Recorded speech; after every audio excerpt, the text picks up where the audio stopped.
ہم شاید آخری لوگ ہیں جو دو تہذیبوں کے چشمدید گواہ ہیں۔ ہزاروں سال سے چلی آ رہی تہذیب سرخ رنگ کے پوسٹ باکس میں خط ڈالنے سے لے کر آرٹیفیشل انٹیلیجنس ٹیکنالوجی کے کمالات دیکھنے والے ہم شاید آخری لوگ ہیں۔ وہ مٹی کے بنے گھر، کچے صحن، گھڑے کا پانی، ٹاٹ والے اسکول، تختی اور سلیٹ،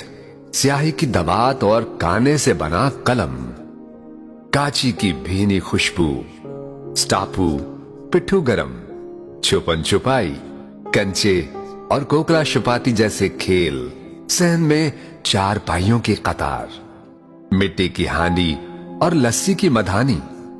وہ کھیتوں میں بیل کے ذریعے چلتے ہل، درانتی سے گندم کی کٹائی اور گاؤں کی چوپال پر حکے کی گڑگڑاہٹ میں بزرگوں کی محفل، شام ڈھلتے ہی مٹی کے تیل سے جلنے والے لیمپوں کی ہلکی لو، ریڈیو پر فریکوینسی سیٹ کرتے کرتے اور آسمان پر ستارے گنتے گنتے نیند کی آگوش۔ اس خوبصورت زندگی سے لطف اندوز ہونے والے ہم شاید آخری لوگ ہیں۔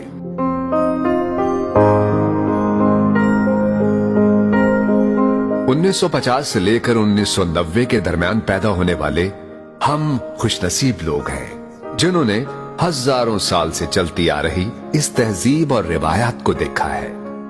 جب استاد کا ڈر اور احترام حد درجے تھا اور ابا جان گھر میں داخل ہو جائیں تو احترام میں سکوت طاری ہو جاتا تھا، بہو بیٹیاں دوپٹہ سنبھالنے لگ جاتی تھیں۔ ہم وہ آخری لوگ ہیں جو باقاعدگی سے پو پھوٹتے اور سورج کی پہلی کرن دیکھتے تھے۔ ہم وہ آخری لوگ ہیں جو عشاء کی نماز کے بعد نیند کی آغوش میں چلے جاتے تھے۔ آج اسمارٹ فون نے نئی نسل سے راتوں کی نیند اور سحر خیزی چھین لی ہے۔ آج ہم پرانی اور چھوٹی اینٹوں سے بنے پرانے بوسیدہ مکان اور لکڑی کے کواڑوں پر لگی زنجیر والی کنڈی دیکھ کر اشکبار ہو جاتے ہیں۔ جب ہم جدید ایئر کنڈیشنڈ گھروں سے نکل کر کبھی پرانی گلیوں میں چلے جائیں تو ہمیں ایسا محسوس ہوتا ہے کہ ہماری روح یہاں بھٹک رہی ہے اور ہمارے بے جان جسم جدید سہولتوں والے گھر میں صرف شو پیس کی طرح سجے ہیں۔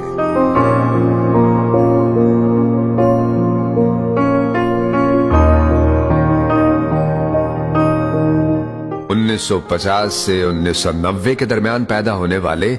ہم خوش نصیب لوگ ہیں کیونکہ ہم وہ آخری لوگ ہیں جنہوں نے مٹی کے بنے گھروں میں بیٹھ کر پریوں کی کہانیاں سنی،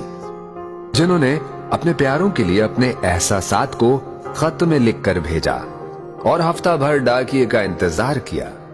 ہمارے جیسا تو کوئی بھی نہیں، اور ہم وہ آخری لوگ ہیں جو خط سے موبائل تک کے سفر میں قدیم سے جدید ہو گئے۔ ہمیں بڑے اور کچے صحن میں قطار میں بچھی چارپائیاں اور ان کے قریب لکڑی کے سٹینڈ پر سجے ٹھنڈے پانی کے گھڑے بے حد یاد آتے ہیں، بے حد یاد آتے ہیں۔